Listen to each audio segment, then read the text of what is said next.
আজ আমি তোমাদের কাছে এমন এক মন্দিরের কথা বলবো যেখানে গেলে তোমরা নানা রকম সমস্যা এবং রোগ জ্বালা থেকেও মুক্তি পেতে পারো শুধুমাত্র বিশ্বাস আর ভক্তির জোরে। অনেকদিন আগেই এই মায়ের কথা আমিও শুনেছিলাম, কিন্তু আসবো আসবো করে আশাই হচ্ছিল না। ওই যে সবাই বলে না, যতক্ষণ না উনি টানাবেন ততক্ষণ না তুমি ওনার কাছে পৌঁছতে পারবে। কথায় আছে না, বিশ্বাসে মেলাই বস্তু তর্কে বহুদূর।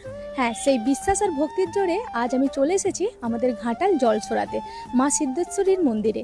ঘাটাল পশ্চিম মেদিনীপুর জলসরা এই সিদ্ধেশ্বরী মায়ের কথা লোকমুখে কম বেশি শোনা যায়, কিন্তু মায়ের ফুল বেলপাতার যে এত ক্ষমতা সেটা না ওখানে গেলে বুঝতেই পারতাম না। তার জন্যই তো নিত্যদিন শয়ে শয়ে মানুষের ভিড় লেগেই থাকে, বিশেষ করে শনি মঙ্গলবার। এছাড়াও অমাবস্যা তিথিতে মায়ের সেবিকাকেই এইরকম রূপে দেখা যায়। উনিই মূলত মায়ের চরণ থেকে ফুল বেলপাতা দিয়ে থাকেন। তোমরা কে কে এই মন্দিরে গিয়েছো অবশ্যই কমেন্টে জানিও। জানো তো, প্রথম আমি যখন এইরকম ভাবে পুজো হয় বা কিছু শুনতাম বা দেখতাম সোশ্যাল মিডিয়ায়, কোথাও থেকে যেন একটু বিশ্বাসটা কম হতো, কিন্তু ওখানে যাওয়ার পর সেই বিশ্বাসটা আরো দৃঢ় হয়ে উঠেছে। এই মন্দিরটা কতদিন? এটা বলতে গেলে অনেক বলতে হবে, মানে বললে অনেক কম হয়ে যাবে, যত বলবো তত কম।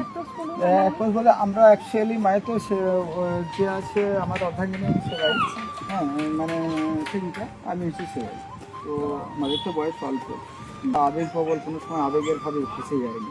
আমি যেদিন থেকে আমার সবাই হয়েছেন আমার প্রতি, আমাকে আর পেছন ফিরে তাকাতে হয়নি। শুধু এটা মানে মানসিক দিক দিয়ে নয়, পুরো সিস্টেমের সঙ্গেই বলছি। এই ভূমিটা আমার ছিল না, আমি একটা স্বর্ণকার বাস্তবে আমি স্বর্ণকার। সেখান থেকে আমি 500 টাকার মতন চোট পাই। তো সেইখান থেকে আমাকে মা দেখা বলে তুলে ঝিটকে তুলে দিয়েছে। কোনোভাবে মায়ের একটা স্থান চেঞ্জ হয়, তো সেখানে যেতেই যথারীতি মা স্বপ্নে আদেশ করে কোনো 4 ভক্তকে নিয়ে আসে। তো 4 ভক্ত প্রথমে আমি ফুল বেলপাতা কোনো দিতে চাইনি। যাই হোক, আমার মা বাবা বকাবকি করতে ফুল বেলপাতা দিই। সংক্ষেপে বলি, এই সুস্থ হওয়ার তাগিদাতে আরও 4 জন 8 জন এরকম প্রথমে প্রথমে কিন্তু শনিবারই মন্দির চলতো, শনিবার। আর যে প্রশ্নটা আমাদেরকে ছুঁড়ে দেওয়া ছিল, মা কতদিনের মন্দির কতদিনের, মাকে পেয়েছি 18 থেকে 19 বছর। মায়ের সেবা সেই দিকেই চলছে। আমরা যেটা বাস্তব যেটা দেখা যাচ্ছে রুগী দেখা, সেটা এখন আমরা দেখছি টোটালি হয়তো 12 থেকে 13 বছর। ওখানে দেখেছে এখানে 5 বছর, আর ওখানে বাকিটা ব্যালেন্সটা যেটা দাঁড়াচ্ছে সেটা হয়তো 6 বছর। এটা একটা কিছু হবে। তো এখানে এই 19শে ফাল্গুন আসলেই মা পুরো 5 বছর পূর্ণ হবে। তাহলে সকলেরই আমন্ত্রণ রইল। অবশ্যই সকলে আসবে। 19শে ফাল্গুন, 4ঠা মার্চ বুধবার। মায়ের মন্দিরে এসেছেন? সিদ্ধেশ্বরী মায়ে এসেছি আমি, হঠাৎ এসেছি। আজকে 2-3 মাস এসেছি। আমি কিছুই জানতুনি। মানে কি সমস্যা কি হয়েছিল? সমস্যা হয়েছিল, আমার শরীর খারাপ হয়েছিল, আমার ব্যবসা ক্ষতি হয়েছিল। ভক্তির টানে কিন্তু উনি এসেছিলেন। ভক্তির টানে একদম। এখন সুস্থ আছেন তো? আমি অনেক সুস্থ, আমার ব্যবসা ভালো, আমি সবই ভালো। আচ্ছা, এই নিয়ে আপনি কতবার এলেন? আমি এটা এসেছি 10-12 বার চলে এসেছি। আচ্ছা, বুঝতে পারছি। বাড়ি কোথায় আপনার? দুধের বাদ। আমাদের ঘাটালের ওইদিকেই বাড়ি, দুধের বাদ। তোমরা অনেকেই চেনো। এই নিয়ে কতবার আসছেন? আমি 4 মাস হলো। হ্যাঁ, কি সমস্যা নিয়ে আসছেন? আমার প্যারালাইসিস হলো। হ্যাঁ, প্যারালাইজ হয়ে গেছিল, তাই তো? আমার নাম রোগ হলো।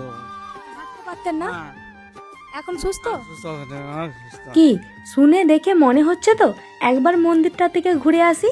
তাহলে 19শে ফাল্গুন 4ঠা মার্চ বুধবার থেকে শুরু হচ্ছে মায়ের মন্দিরের অনুষ্ঠান। একদম 22শে ফাল্গুন 7ই মার্চ পর্যন্ত চলবে। বুধবারেই রয়েছে নরনারায়ণ সেবার অনুষ্ঠান। এই কটা দিনের মধ্যে হলেও তোমরা ঘুরে আসতে পারো। সামনে দেখতেই পাচ্ছ জোর কদমে তার জন্য চলছে কাজ। ওই দিন যেতে আমিও অবশ্যই চেষ্টা করব। সত্যি মায়ের মন্দিরে এসে খুব ভালো লাগলো, আর তোমাদেরকেও বলবো অবশ্যই আসো, তোমাদেরও খুব ভালো লাগবে। আর সামনে যেহেতু অনুষ্ঠান, তাতেও আসতে ভুলো না পরিবারের সকলকে নিয়ে। তো চলো, টাটা।